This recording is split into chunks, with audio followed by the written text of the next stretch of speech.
Well, journalism has been one of the major means of communication for politicians over the last over many years, generations almost. Although it's changing, of course.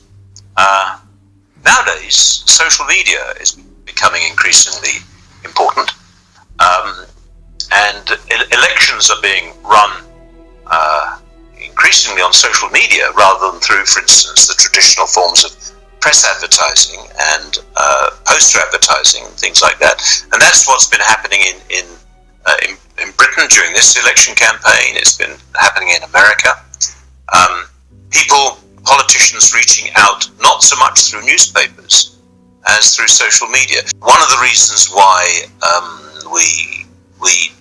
I suppose politicians do that is because social media in some ways is more under your control than being interviewed by a journalist. The idea that politicians should always tell the truth is simple, childish nonsense. There are times when politicians have to mislead in the national interest. But in order to make sure that it's in the national interest rather than their interest, need journalists to keep up the pressure and to keep inquiring. So there's almost a balance of terror between journalists and politicians. And I know in House of Cards we actually have politicians killing off journalists. Yeah.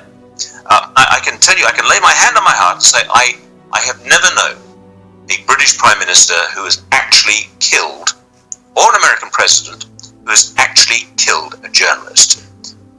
But I know of quite a number who wish they had killed a journalist.